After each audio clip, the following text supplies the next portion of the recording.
Como toda nova tecnologia, ela foi desenvolvida para facilitar a nossa vida.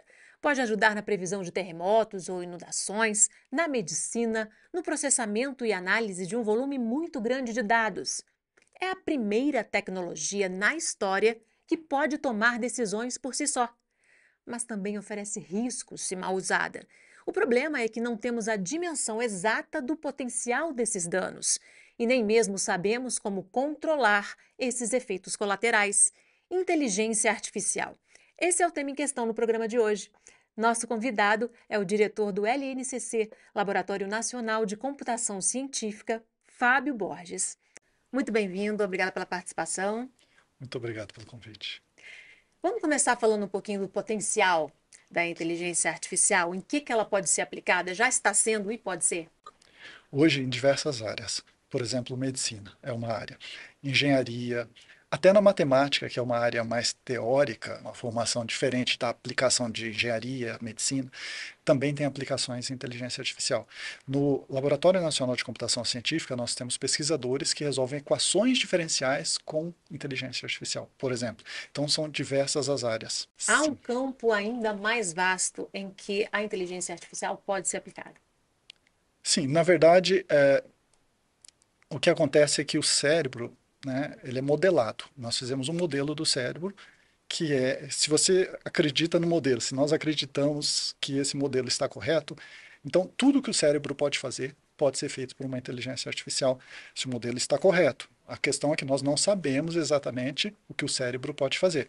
Agora, não sabemos, por exemplo, que uma máquina, uma inteligência artificial, pode processar tudo que um computador processa, sem, ou seja, tudo que nós programamos, que nós trabalhamos fazendo no computador, a inteligência artificial pode fazer isso automaticamente. Ela pode aprender e fazer. Com a diferença que, pela primeira vez, existe uma tecnologia que pode tomar decisões. Esse é um ponto importantíssimo, porque muita gente fala qual é a invenção mais importante da humanidade. Eu, particularmente, acredito que nós estamos vivendo nesse momento singular da história. É um momento onde nós estamos tendo uma máquina que pensa. Veja, quando nós olhamos, por exemplo, para Pascal, que fez a primeira calculadora de soma e subtração, ele já falava que aquilo era um cérebro. Depois você pega na história Newton, fez a calculadora que faz as 4 operações básicas, ele também pensava num cérebro. Olha, isso aqui está reproduzindo, imitando o que um cérebro faz conta. Quem faz conta é ser humano, né? Não há outro animal que faz essas contas. E assim foi evoluindo. Von Neumann, quando trabalhou, por exemplo, na arquitetura do primeiro computador comercial, ele também confessou, né? Tem depoimentos que ele fala, ele explica para a mãe dele, como ele vai explicar para a mãe dele o que ele está fazendo. Ele fala assim: eu estou trabalhando um cérebro artificial, né? A forma que ele viu de explicar de forma simplificada. Então, ao longo da história, existem vários momentos onde se acreditou, né, que houve uma relação entre o cérebro e a máquina. Agora, neste momento, a grande questão é que a máquina passou o que a gente chama de teste de Turing. O que é um teste de Turing? O teste de Turing é um teste onde o ser humano coloca uma máquina e um ser humano e você fala assim: eu consigo distinguir se eu estou falando com uma máquina ou se eu estou falando com um ser humano. Se eu pedir para um ser humano fazer essa tarefa, se eu pedir para uma máquina, eu consigo distinguir O se é que um, que foi o humano e o o que que que foi a foi a máquina? máquina. A questão é que hoje não é mais possível, né? A gente chamava isso de jogo da imitação. A máquina sempre imitou o homem. Então, por muitos anos, houve uma busca de imitação. Vou reconhecer a imagem. Vamos reconhecer a imagem, vamos chegar ao nível do ser humano. Hoje eles já falam em superinteligência. Por exemplo, a máquina consegue identificar rostos muito melhor do que eu consigo. Muito melhor que o ser humano, na média, consegue. A máquina consegue identificar como eu era. Se pegar uma foto de um bebê e uma foto de uma pessoa, elas conseguem identificar. Ah, antes de 2015, por exemplo, isso não é uma coisa nova, antes de 2015, eu estava na Alemanha e surgiu uma rede neural, um tipo de inteligência artificial, que identificava o choro de um bebê recém-nascido. Então ele sabia falar: olha só, esse bebê recém-nascido é francês, é alemão, Nossa, recém-nascido. Eu não consigo identificar isso, né? Então, existem diversas coisas que a máquina pode fazer muito melhor que o ser humano. em termos do que nós classificaríamos que é inteligência. O grande problema dessa questão é o que é inteligência. Nós não sabemos, mas não existe mais imitação. A máquina, ela pode fazer o que o ser humano faz, em algumas coisas muito melhor que o ser humano, e já não existe mais teste de Turing. A gente não consegue identificar, em muitos aspectos, o que é a máquina, o que é o ser humano. E ela consegue superar o ser humano porque nós temos o nosso equipamento individual e ela trabalha no coletivo, né? Aquela coisa que a gente estava conversando antes, né? É como se fosse um grande cérebro coletivo, todas as máquinas juntas. Exatamente. Então, por exemplo, você tem um carro que é o self-driving, né? Ele dirige sozinho. Então, esse carro que dirige sozinho, ele sofre um acidente. Ele transmite para os outros carros, vão aprender com aquele acidente, né? Eu não posso aprender eu posso até ver vídeos de acidente, mas eu não vou ter a experiência como se eu estivesse dirigindo um carro. É diferente. Então a máquina ela pode aprender com várias informações ao redor dela. E ela pode testar várias vezes, né? Ela testa, testa, testa, não deu certo, testa, testa, testa. A gente não tem essa capacidade de A gente não tem sofrer uma vários segunda acidentes. vida, né? Se a Não, gente não tem a passa por segunda um erro chance. grave, por um acidente grave, né? É, Nossa vida chega ao fim. sim, você não tem uma segunda chance de falar assim, olha, agora eu vou tomar essa outra decisão. Isso não acontece na nossa vida. Em poucos meses, vários modelos de inteligência artificial chegaram ao mercado. É uma velocidade maior do que a nossa capacidade de adaptação, né? Em quanto tempo você acredita que a nossa rotina já vai ser toda via inteligência artificial? Olha, eu acredito que já faz talvez mais de uma década, que a gente já vive controlado no seguinte sentido, de que nossa rotina já é influenciada por inteligência artificial. Então isso já acontece há bastante tempo. Os buscadores de internet, as redes Redes sociais, sociais. por exemplo, é um Aham. grande exemplo. Por exemplo,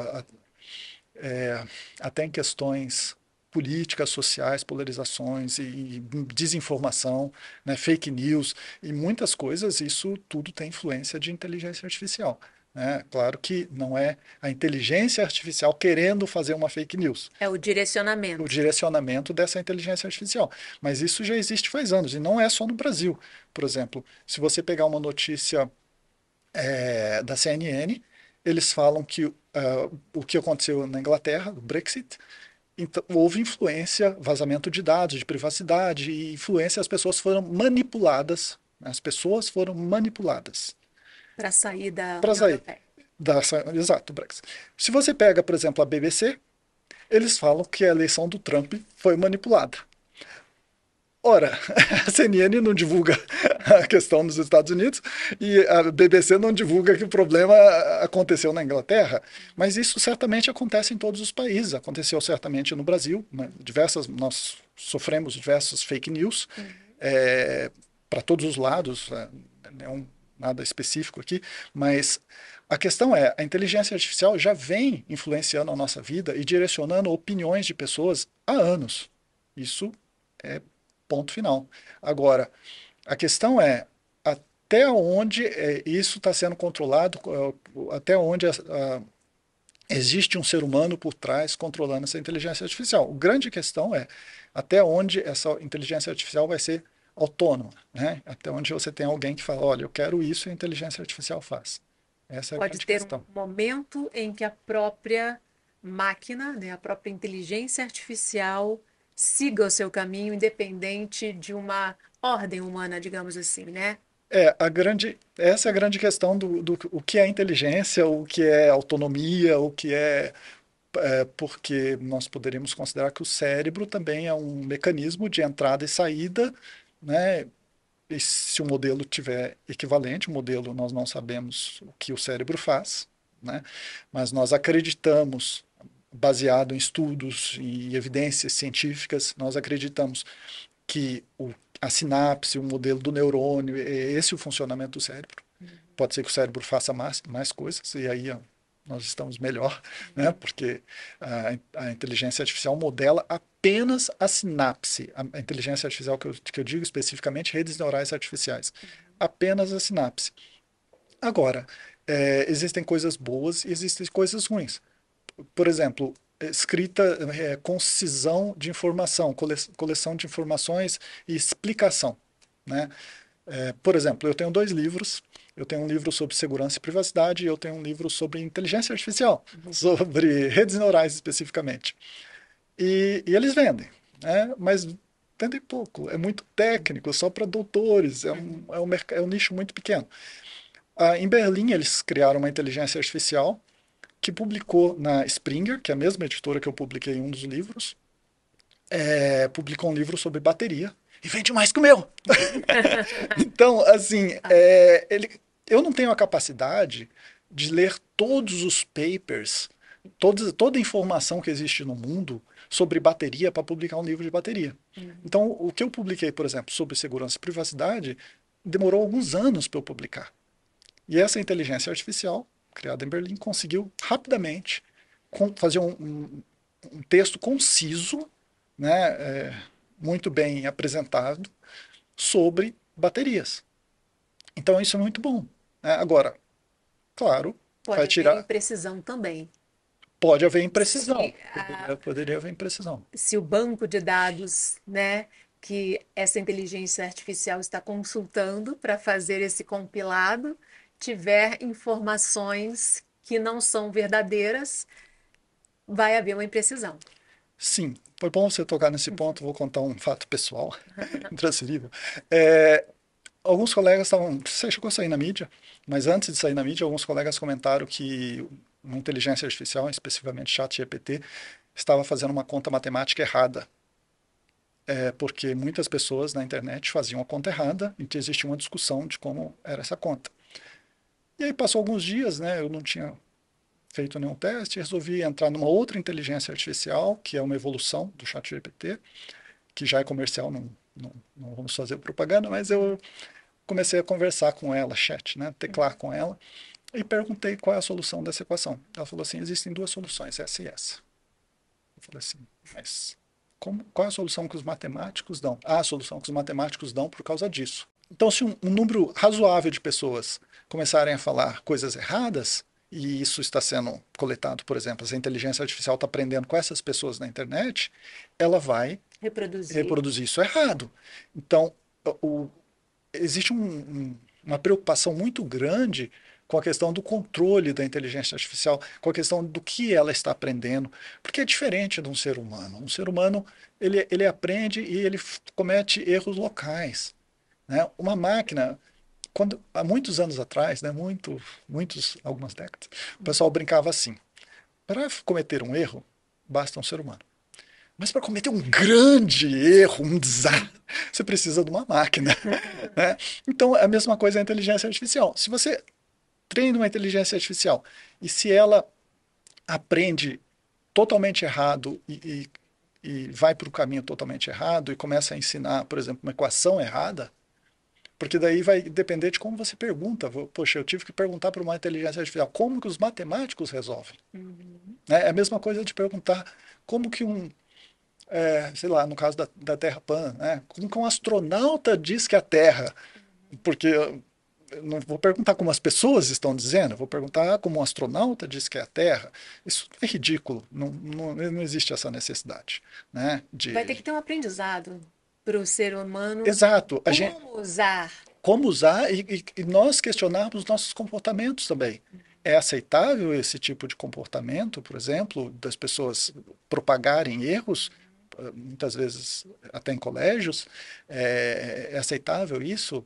Né? Então a gente vai ter que pensar no nosso comportamento também, né? Porque a máquina ela vai reproduzir o nosso comportamento. Então, se uma máquina, por exemplo, aprende coisas erradas, vamos supor, eu vou defender o narcotráfico. A máquina vai defender o narcotráfico, ela aprendeu aquilo. Ela vai reproduzir o que ela aprendeu. Então, isso tudo é muito necessário que nós tomamos cuidado por onde a máquina está aprendendo. Qual é a base de dados? Então, por exemplo, essa máquina que eu citei, esse software, né, esse robô, como queiram chamar, essa inteligência artificial criada em Berlim, ela teve uma informação sobre baterias, né? uma coleção absurda de informação sobre baterias e gerou um livro sobre baterias, porque é a informação que entrou. Então, o ser humano vai ter que tomar cuidado com qual informação dá para a máquina, tá? Porque realmente é muito diferente. Por exemplo, qual é a diferença do computador e de uma calculadora? A diferença é que o computador é uma máquina analítica. Ele, diferente das operações básicas, de operações matemáticas, ele tem uma condição que é se. Se acontecer tal coisa, então faça aquilo. É mais ou menos isso. Se isso, então aquilo. Então essa condição analítica. Só que essa condição analítica você sempre tinha que escrever para a máquina. Se acontecer isso, então aquilo. Se acontecer isso, então aquilo. E nós não podemos escrever todas as possibilidades do mundo real. Quando nós estamos falando especificamente em redes neurais artificiais, que é um tipo de inteligência artificial que é o que mais se Se preocupa, parece com a nossa. isso, que simula o cérebro, na verdade você tem um monte de condições implícitas ali. Né? Você não precisa dizer se isso, então aquilo. E você não pode, por exemplo, falar assim, siga as leis da robótica. Isso não existe. Você pode treinar, assim como você treina uma pessoa, mas você não pode forçar uma situação. Ela pode desviar. Uma rede neural simples, estou falando de um programa de computador. Uhum. Numa rede neural simples, você não pode forçar alguma coisa. Ela pode mudar aquele aprendizado. Então, isso é um fator interessante. E veja que existe uma discussão muito grande na academia. Por exemplo, eu tenho um colega, professor, excelente professor, que ele defende a ideia que nós devemos desvincular o modelo do cérebro com os resultados de inteligência artificial. Alguns defendem o nome até de, não vamos falar inteligência artificial, vamos falar em machine learning, aprendizado de máquina, outra coisa, para não criar uma... Bom, por quê? Porque você consegue pegar um modelo matemático, você fala, ó, eu tenho esse problema, eu mostro que vai dar esse resultado. Né? No caso do livro. Eu dou essas informações, eu mostro que vai sair um livro. Pronto. Porque Isso, você forneceu os dados corretos. eu forneci os Forneceu a dados. boa base, né? Eu dei a boa base, eu controlo esse meio aqui, as conexões dos neurônios artificiais, e eu vejo a saída. Mas o que preocupa é como outras pessoas, né, esse meu colega não tem essa preocupação, é como isso pode estar sendo usado para outros fatores, Uhum. ou de forma até aleatória. Essa é a A questão. gente falou de fake news, Sim, né? E tem as deepfakes, né? Que com a inteligência artificial já é possível você criar imagens tão semelhantes às reais que fica difícil para nós humanos sabermos qual é a imagem real e qual não é, né? Teve a foto do Papa com o casaco, né, do Balenciaga, teve a entrevista do Schumacher, sim. né?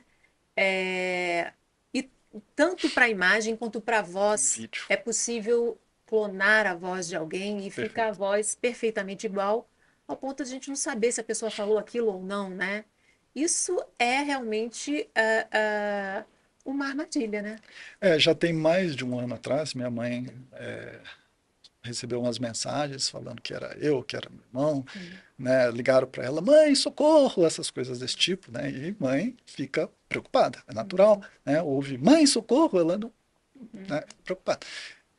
Mas ela conseguiu perceber que era um trote e tal. Aí eu avisei para ela, falei assim, mãe, não vai demorar muito. Você vai receber uma chamada. Vai aparecer um dos seus filhos na chamada. Posso aparecer lá com vídeo, com voz do seu filho e vai pedir para você fazer um depósito. Isso é possível, né? Isso é plenamente possível. Então, é um ataque mais direcionado, né? Você precisa hoje, eu não acredito que hoje aconteça, porque você vai precisar de um certo recurso computacional que ainda não está disponível amplamente. Mas isso é totalmente possível. Então, assim, ela pode ser usada, novamente, a inteligência artificial é usada para diversas coisas boas, como, por exemplo, questões médicas importantíssimas, questões de engenharia, né? O próprio Laboratório Nacional de Computação Científica, nós resolvemos um monte, vários problemas importantíssimo na fronteira da ciência com inteligência artificial. Agora, ela pode ser usada também, por Para exemplo, crime. deepfake, para crime, porque você não vai ter certeza do que você está vendo. Você não vai ter certeza, mas eu reconheço essa voz. Isso não é um critério. Né? Então, eu reconhecer essa voz não é um critério. E E fica tão real que é muito difícil distinguir? Hoje em dia ainda existem alguns detalhes, né? Por exemplo, os dedos. Muitas inteligências artificiais generativas, elas criam mais dedos do que mais do que 5 dedos, às vezes muitos. Uhum. Bom, então tem alguns detalhes que com o tempo isso vai ser corrigido. Isso vai aprendendo e vai corrigindo esse problema. Mas no momento da emoção, né? No momento uma coisa tão realística, uma pessoa falando, olha, socorro, né? A pessoa simplesmente não vai se atentar a esses detalhes, não vai se atentar. E no futuro a tendência é não ter esses detalhes, porque como nós comentamos, a máquina vai aprendendo de uma forma rápida. Então pode sim ser usado de forma completamente errônea. Existem alguns especialistas até que defendem que toda imagem criada por inteligência artificial deveria ser marcada. Já é um início de pensamento de como regulamentar isso tudo, né? Sim, mas é difícil isso, porque você também pode criar uma outra inteligência artificial que remove essa marcação. Isso é um ponto. E qual seria o sentido disso? Seria uma marcação visível para o ser humano, né, que todo mundo veja que aquilo. É, não acredito que isso vá para frente. Não acredito. Agora, a regulamentação existe no próprio. Aqui no Brasil, tem uma série de juristas que apresentaram no Senado é, um projeto de lei, né, tem uma tentativa lá de projeto de lei sobre inteligência artificial. É uma situação extremamente delicada, porque isso foge da área de ciências exatas, computação, matemática, isso, né, existe a relação com o ser humano, e aí sim, esses juristas têm que entrar. Agora, na questão tecnológica, são questões complicadas. Teria que se analisar caso a caso o que pode ser feito. É, estamos num momento bem delicado aí da ciência. Esse momento delicado em que a gente já tem a tecnologia e ainda não encontrou uma fórmula de controlar, né, de regulamentar essa tecnologia, uma forma eficiente de fazer isso, né? A questão é que, assim, você pode dizer, eu vou, não se pode fazer tal coisa, né, com inteligência artificial. Ou não se pode criar uma inteligência totalmente autônoma que possa fazer, por exemplo, né, alguém vai acabar fazendo. Por exemplo, foi consenso na comunidade, por muitos anos, que não podia editar genes para manipular que o bebê nascesse de tal forma. Com... E foi feito. Né? Um cientista foi preso, deu uma repercussão danada, mas foi feito. O cara entrou para a história, e ele conseguiu o que ele queria, ele ficou famoso. É, mas já era uma coisa conhecida. Muita gente poderia ter feito isso antes. Né? Ninguém fez por questões éticas. As pessoas entenderam, eu não vou gerar um ser humano aqui editado geneticamente. Né? Então, a mesma questão da inteligência artificial. O ser humano pode falar assim, aqui no Brasil nós não vamos fazer, por exemplo, uma máquina para ser um instrumento de guerra, porque nós somos pacifistas, graças a Deus. Ótimo. Agora, assim como fizeram a bomba atômica, Uhum. né, alguém vai fazer isso, alguém vai Quem colocar garante uma que na máquina. Coreia do Norte, nesse momento, já não esteja sendo usada? Exatamente. Possivelmente, muitos países mais bélicos do que o Brasil já usam inteligência artificial para questões bélicas. Isso é Uhum. muito possível. E se para armamento atômico ainda dava para ter algum controle, porque ele é bem físico, né? É grande, você precisa de ogivas e tal. Para inteligência artificial, não, né? Como é que controla esse desenvolvimento? É, a- é uma questão realmente complicada, porque, na verdade, nós estamos imitando o cérebro. Né? E o jogo da imitação, como eu disse, no teste de Turing, acabou. Não existe mais imitação. Na verdade, a máquina faz, nós podemos tentar imitar a máquina, mas, por exemplo, existe um teste, se eu não me engano, para esquizofrenia, que os médicos começaram a buscar como a máquina conseguia identificar, para eles entenderem, porque não se sabia como isso se desenvolvia. Né? Então, hoje o ser humano busca entender como a máquina chegou em certas conclusões. É, é, é totalmente inverso do que nós vivíamos há alguns anos atrás. E você estava me falando, antes da gente começar a gravar, que essas redes neurais, né, Sim, já estão criando novas redes neurais. É a sim, máquina criando novas máquinas. E exatamente. nesse momento a gente já perdeu o controle. O curioso é que normalmente o que as máquinas geram é melhor do que o ser humano gera. Por exemplo, existem máquinas também que além, não só gera, mas, por exemplo, corrigir códigos de programa de computadores. Existem programas antigos que estão aí há muitas décadas e ninguém nunca encontrou um erro.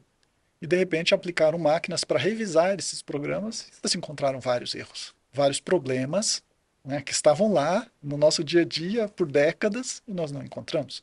Então, assim, tudo depende de como isso vai ser usado. Existe um país também que teve um programa nuclear atrasado por décadas. É, houve uma derreteram o reator nuclear através de software, um vírus de computador. E isso foi criado por muitas pessoas, uma equipe muito grande, pessoas que conheciam da área nuclear, pessoas que conheciam de software, pessoas que conheciam de hardware, pessoas que conheciam especificamente daquela máquina. Então, foi uma equipe gigantesca para fazer aquilo. E demoraram anos para entender como aquilo foi, né, como chegaram naquilo. Uma máquina, com todas essas informações, poderia rapidamente fazer um ataque a uma usina nuclear, por exemplo, como já foi feito. Né? Mas naquela época, há algumas décadas atrás, foi feito pelo ser humano. Não se sabe quem, não sabemos quem, mas foi uma equipe grande, sabemos que foi uma equipe grande. É, uma máquina poderia coletar essas informações e direcionar esse ataque, porque ela tem essa capacidade de analisar muitas coisas, né, coletar muitas informações e ir direto num ponto específico. Nós não temos, eu não tenho a capacidade de ler milhares de livros em um dia. Né? Isso não é viável. É, e mesmo que você consiga ler muitos livros, você não vai, eu não vou lembrar o que eu li, né, aquele detalhe. Então, é, realmente é um momento singular que nós estamos vivendo, é um momento muito interessante. Eu, particularmente, acredito que não vai acontecer nada Catastrófico. catastrófico, principalmente nos próximos, talvez, décadas. Né? Isso é uma questão de fé, de crença, não é uma questão científica. Eu acredito que não vai, mas nós vamos viver alguns momentos onde nós vamos interagir com a inteligência artificial, como por exemplo alguns filmes de ficção científica mostram certos robôs. É bom ter um bom relacionamento com esses robôs que possivelmente virão nos próximos anos. É bom ter um bom relacionamento quando você conversa com o seu carro e dirige. É, porque simplesmente a máquina está aprendendo constantemente com o teu relacionamento. E a gente não sabe como isso pode evoluir ao longo dos anos. E tem outro impacto aí, mais prático, né? Na questão dos empregos, né? Que é a grande preocupação. Muita gente vai perder o emprego, né? Porque profissões vão desaparecer. Essa é uma questão muito importante, que tem dois pontos, um lado muito positivo e um lado muito negativo. O lado muito positivo é do aumento da produtividade. Então nós vamos ter uma bonança, né? Vai ter muito recurso. E o lado negativo é que realmente nós vamos ter muitas pessoas desempregadas que precisam ser reposicionadas no mercado. Muitas pessoas de diversas áreas vão precisar ser reposicionadas. Agora, não tem como evitar isso, falar simplesmente. Tem país que está proibindo, por exemplo, inteligência artificial. Não tem como, porque é a mesma coisa de você falar: olha, eu não vou usar o trator, né? Eu vou voltar para a enxada.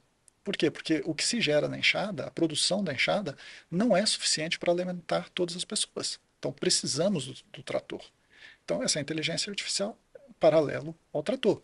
Nós precisamos dessa máquina, né, desse software, para gerarmos mais produtos para nós mesmos, para o ser humano. Agora, uma coisa muito importante é que o Estado se aproprie dessa tecnologia. Né? Por quê? Porque aí o Estado pode popularizar, ter várias empresas que trabalham com inteligência artificial e várias empresas possam se beneficiar e todos ganham. Que é diferente de você ter uma empresa que pode fazer todos os serviços, né? E você não tem nada a ofertar pelas outras pessoas. Aí você cria uma legião, um número absurdo de De excluídos. excluídos. Né? Então a gente não pode criar esses excluídos. O que nós precisamos é que o Estado se aproprie dessa tecnologia e que repasse isso, né? Que uma vez é do Estado, várias empresas possam usar. Nós deveríamos ter uma inteligência artificial brasileira, né? Nossa, que toma decisões, que nos ajuda, que fale um bom português e nos ajude. Agora, E que possa ser usada pelo social, né? usada em prol do social, exatamente. Aí sim nós vamos ter uma semana mais curta, né, de número de serviços. Aí sim nós vamos poder trabalhar menos. Essa é a grande questão. E só assim o Estado, com todos tendo acesso à tecnologia, isso sendo apropriado pelo Estado, ele pode reposicionar essas pessoas. Porque se ele simplesmente ficar na regulamentação, você pode fazer isso, não pode fazer, só regulamentando num Estado onde ele não se apropria da tecnologia, e isso vai ser problemático, porque é a mesma coisa de você querer regulamentar pessoas. Algumas pessoas vão seguir as leis, outras pessoas não vão seguir as leis. Então, as pessoas podem tomar ações diferentes, né? Essa é a questão. A OMS, né, a Organização Mundial da Saúde, fez um alerta em relação ao risco do uso precipitado, que eles consideram precipitado, da inteligência artificial para diagnósticos, porque pode levar a erros, né, e outra série de problemas. Há esse risco, né? Sim. Como eu falei, tudo depende do treinamento. Então, já existem alguns tipos de inteligência artificial que dão diagnóstico melhor que os médicos. Em alguns casos, existem áreas que tendem na medicina a desaparecer. Isso, ponto.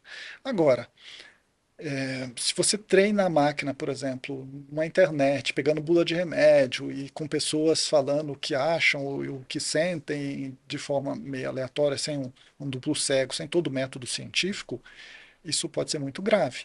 Porque assim como, imagina, tudo bem, a máquina me deu uma resposta errada e virou uma piada, né? A gente brinca com isso. Agora, se a máquina, Quando se trata de saúde, quando se trata de saúde, se dá um diagnóstico errado e recomenda um remédio errado, né?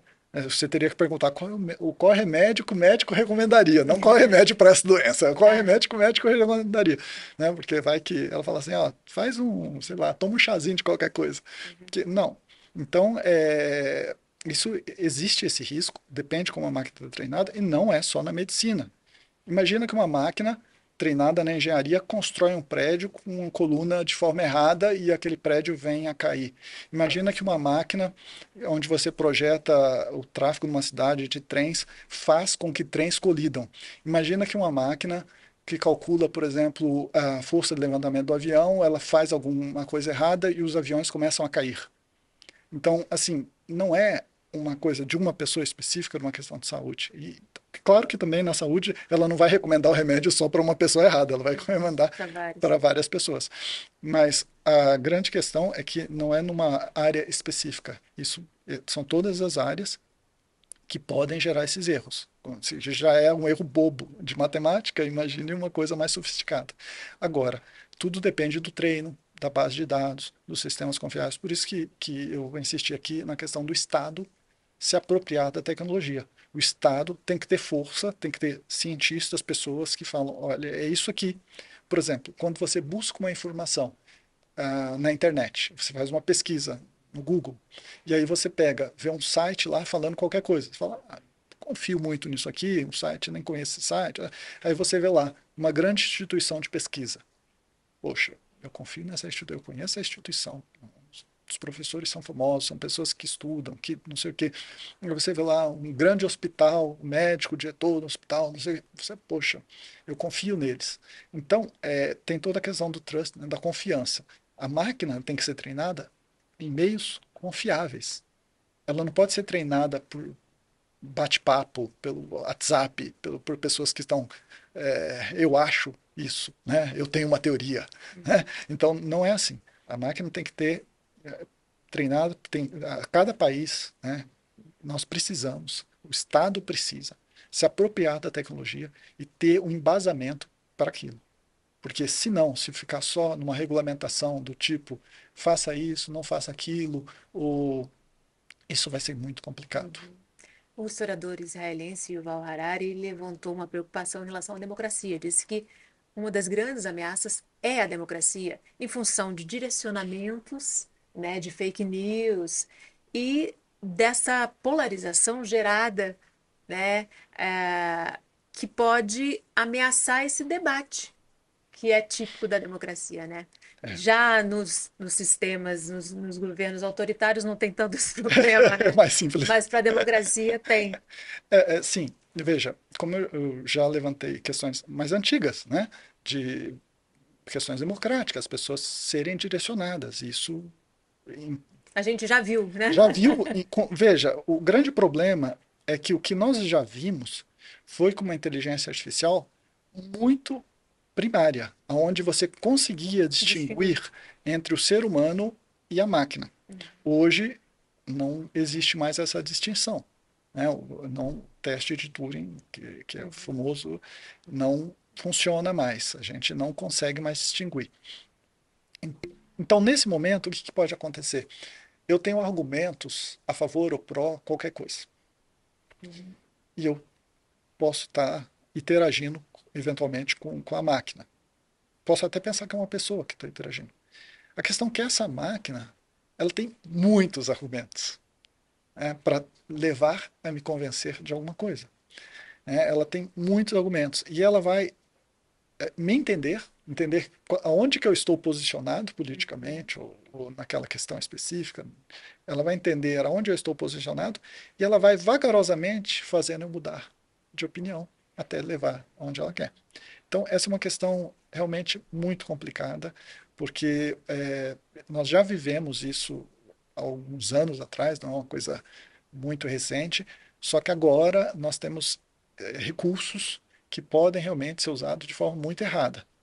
Então, o Estado precisa se apropriar disso, o Estado precisa ter controle dessa situação, mas eu não digo controle jurídico, eu digo controle tecnológico, para entender, olha só, essa máquina pode estar fazendo tal coisa errada e eu vou agir nisso. Uhum. Essa máquina foi treinada dessa forma. E isso não pode. Então, são detalhes mais técnicos, não é uma questão de relação entre ser humano e máquina. E essa preocupação tem levado grandes nomes a levantar questões éticas sobre a inteligência artificial. A gente teve o ex-presidente de engenharia do Google, o Hinton, e agora também mais de 1.000 especialistas assinaram uma carta propondo uma moratória de 6 meses nas pesquisas. O que você acha a respeito disso? Quanto a controle e regulamentação, sim, super importante. A regulamentação de todos os níveis é importante que façamos isso. Bom, mas quanto a você parar a pesquisa em inteligência artificial, isso me parece mais estratégia de marketing, né? Do tipo, ok, vamos parar um pouquinho e eu vou sair correndo na frente. É mais ou menos isso. Para algumas pessoas, não digo para todos, talvez alguém realmente acredite nisso. Mas eu particularmente não acredito que exista como você parar 6 meses, ou que seja um ano, ou décadas, não importa. A questão é uma questão financeira, é uma questão estratégica, é uma Há uma questão concorrência de estratégica. grandes empresas, na verdade, Sim, né? é estratégica entre as empresas, é estratégica para o país. Né? Os países estão buscando aprimorar-se em inteligência artificial, uma questão estratégica. Isso independe de quem de tal opinião política. Todos entendem que é uma questão estratégica. Né? Isso é um consenso. Então, é necessário regulamentar? Sim, é muito importante essa questão jurídica da relação entre o ser humano e a máquina. Agora, é muito importante que tenhamos um controle, um domínio da tecnologia, podemos ter um controle mais técnico da questão. E para isso é necessário que se contrate gente. Aqui eu fico até feliz, vamos noticiar, né? Foi autorizado concurso para o Laboratório Nacional de Computação Científica há muitos anos, nós estamos sem concurso. Esse ano foi autorizado, vamos ter concurso. E ainda precisamos além das vagas que vão ser disponibilizadas, o número vai ter concurso, mas o número de vagas ainda não é oficial. Mas além dessas vagas, nós vamos precisar de muito mais vagas, porque o laboratório, por incrível que pareça, apesar de ter uma produção excelente, ele vem diminuindo o quadro ao longo dos anos. Nós temos muitas pessoas que vêm se aposentando, e temos um quadro muito mais velho, eu sou uma das pessoas novas, né? Já não sou tão novo. Então, é necessário que tenhamos pessoas novas, passem no concurso, que trabalhem, que façam pesquisa e possam desenvolver a tecnologia. Então, o Estado precisa se apropriar disso. Esse é o ponto. É um mantra, né? O Sim, Estado precisa se apropriar disso. E termos laboratórios, termos pesquisadores, termos esse investimento em ciência, é fundamental para que a gente consiga lidar com esse novo momento, né? sim. Até para o país ter autonomia, alguma autonomia. É uma questão da soberania do país decidir o seu próprio caminho, independente de influência de empresas ou de outros países. Então, o país tem que ter esse controle. E precisa ter pessoas. Nós vimos isso na pandemia, né? Nós vimos Sim. a necessidade da pesquisa, nós vimos a evolução, ficou evidente para quem de repente não acredite numa vacina, ficou evidente entre o número de pessoas que estavam morrendo, a situação que nós estávamos, e a situação que se transformou após uma vacina. Então, é necessário, e a velocidade com que isso foi feito. Uhum. Né? Então, existem vacinas que demoram décadas para serem feitas. Né? São décadas e décadas de estudo, e de repente conseguimos algumas vacinas em 2 anos. Começaram a aparecer 2 anos, começavam a ter vacinas. Isso é fruto do avanço tecnológico. E eu brinco, né, que nós temos o computador lá no Laboratório Nacional de Computação Científica, temos o supercomputador Santos Dumont, que atualmente ainda é o computador acadêmico mais rápido da América Latina. Então, essa máquina está lá desde 2015. Ele chegou ao final de 2015, começou a operar em 2016, e desde então é o mais rápido, a máquina acadêmica mais rápida da América Latina. Precisamos fazer a atualização dessa máquina, e eu comento o seguinte: se você tem uma máquina com X velocidade e você demora dias, anos, né? Se você aumentar radicalmente essa velocidade, não é a quantidade de projeto de pesquisa que você está submetendo lá, não é a quantidade, mas sim a resposta daquilo. Se eu demoro 2 anos para fazer uma vacina com esse tipo de equipamento, então, se eu tiver o dobro de equipamento, eu posso reduzir isso para 1 ano. Então, o impacto econômico é incomensurável, né? Como é que você vai medir o impacto econômico de você ter uma vacina em 2 anos ou você ter uma vacina em 1 ano? Né? E se você pode ter em 6 meses. Quer dizer, a evolução vai depender dos recursos que são aplicados na ciência e do número, porque também não adianta você falar assim, eu vou aplicar um recurso infinito aqui, mas só você trabalha sozinho. Só tem você e esse grupo. Não, nós precisamos de mais gente, nós precisamos de mais cientistas, cientistas jovens para recompor o quadro. E aí sim, essas pessoas vão, através do Estado, se apropriar da tecnologia, vão poder difundir essa tecnologia, vamos poder ter regulamentação, né, jurídica em todos os níveis e até mesmo entender os detalhes técnicos para sabermos aonde atuar. Nessa questão específica, está havendo algum comportamento errado, ou algum treinamento errado da rede neural. Então, essa é a questão. Porque, infelizmente, nosso tempo terminou. Agradeço muitíssimo sua participação, Fábio. Um prazer, muito obrigado. E a gente tem um encontro marcado no próximo questão. Espero você. Até lá.